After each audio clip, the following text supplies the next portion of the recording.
The worst deaths in every tornado, drawn to disaster. A tornado gives you very little time to make the right decision. The average tornado touches down and travels its path in under 10 minutes. The fastest tornadoes move at over 70 miles per hour across the ground.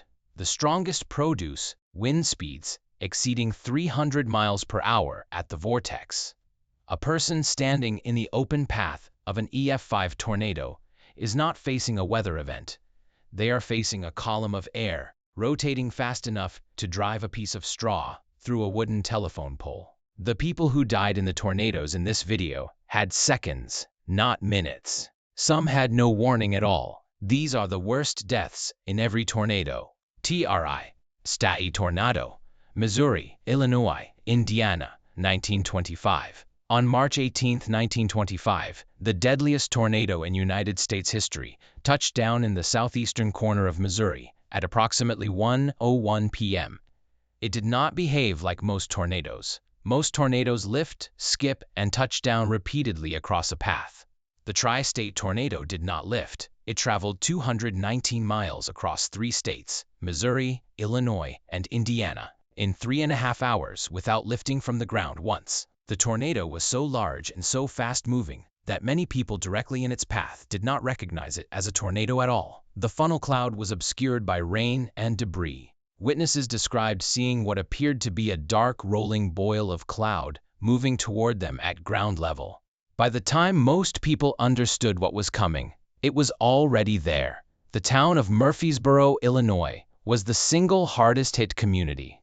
The tornado struck at approximately 2:26 p.m. and destroyed 40% of the town in minutes. 234 people died in Murfreesboro alone. Schools were in session. The DeSoto School in the nearby town of DeSoto was struck directly. 33 children and 2 teachers died inside the school building. The mining town of West Frankfort, Illinois, lost 148 residents. The town of Parrish, Illinois, was almost entirely destroyed. In Indiana, the town of Griffin was struck and nearly obliterated. Dozens of farms across the path were destroyed with entire families inside. 695 people died in the tri-state tornado.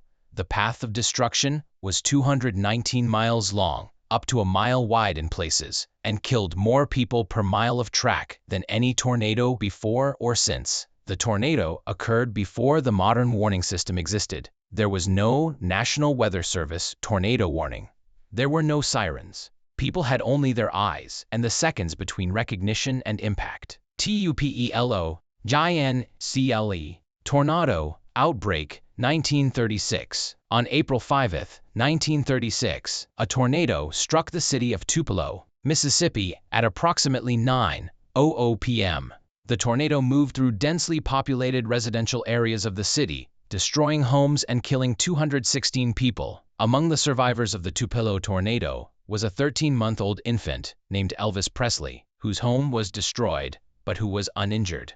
2 days later, on April 6, 1936, a second tornado struck the city of Gainesville, Georgia, simultaneously from 2 directions. 2 separate tornado vortices converging on the city at the same time.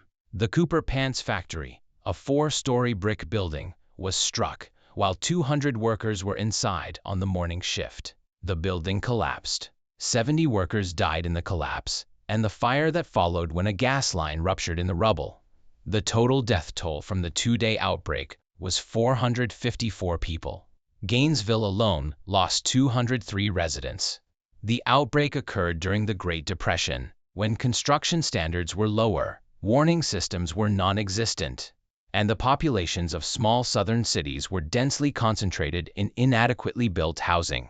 Waco Tornado, Texas, 1953.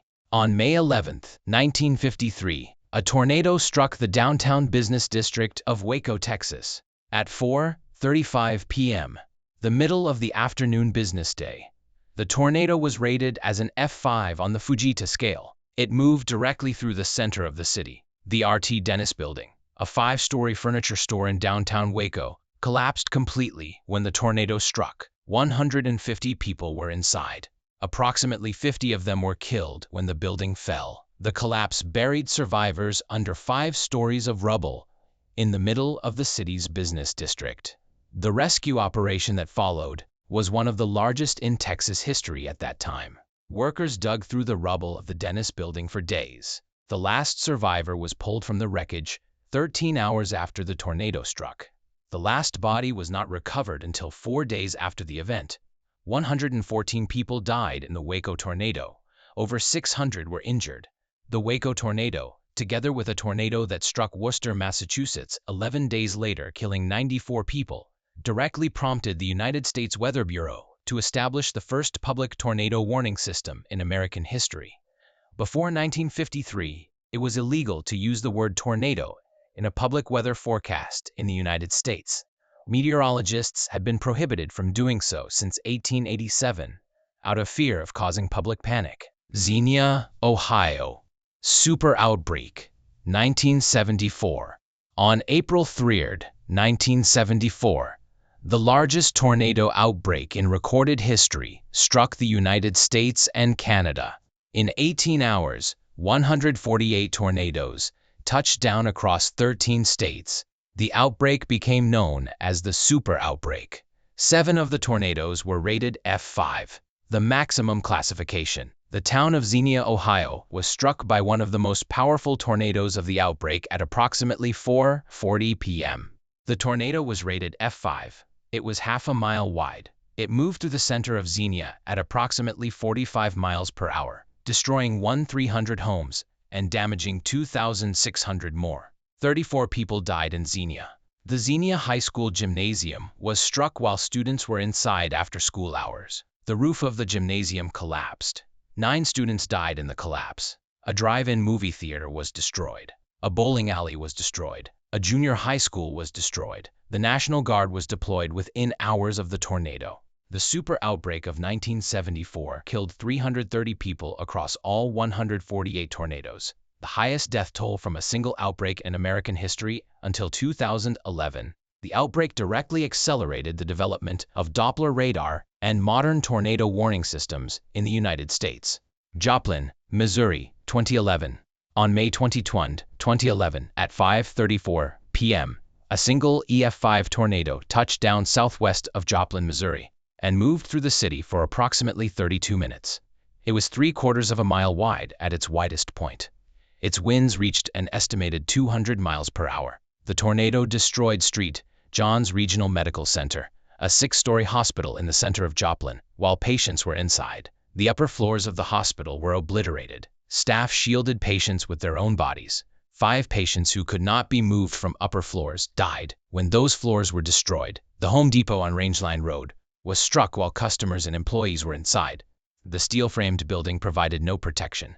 7 people sheltering in the store died when the roof and walls collapsed. The tornado moved through residential neighborhoods, destroying entire blocks. People in homes, in cars, in businesses. The tornado did not distinguish between structure types. A mobile home disintegrates in winds above 80 miles per hour. A wood frame house loses its roof in winds above 100 miles per hour. At 200 miles per hour, the distinction between shelter types becomes largely academic. 161 people died in the Joplin tornado. It is the deadliest single tornado in the United States since 1953, and the 7th deadliest in American history. Approximately 7,000 buildings were destroyed or damaged. The debris field extended for miles east of the city. Among the dead was a 16-year-old girl named Will Norton, who had just graduated from high school that afternoon and was driving home with her father when the tornado struck their vehicle. Her father survived. Will Norton was pulled from the vehicle by the vortex and was not found for 6 days. Bangladesh tornado, 1989. On April 26, 1989, a tornado struck the Manikganj district of Bangladesh, an area of dense rural population, flat terrain, and minimal warning infrastructure. The tornado, estimated at equivalent F3 to F4 intensity, struck in the late afternoon when farmers were working in the fields and families were at home. The Manikganj tornado killed approximately 1,300 people. It injured more than 12,000. It destroyed 80,000 homes. The death toll makes it the deadliest tornado in recorded human history, more than the tri-state tornado, more than any other single tornado event documented. The reasons for the catastrophic death toll are structural and systemic. Bangladesh has a population density of approximately 1265 people per square kilometer, one of the highest in the world. Rural housing in the affected region consisted primarily of bamboo and thatch structures that provided no protection against even moderate tornado winds. There was no tornado warning system. There were no reinforced shelters. There was no culture of tornado preparedness. Because tornadoes, while they do occur in Bangladesh, were not historically recognized as a primary meteorological threat. The 1989 Bangladesh tornado is rarely discussed in Western media coverage of tornado history.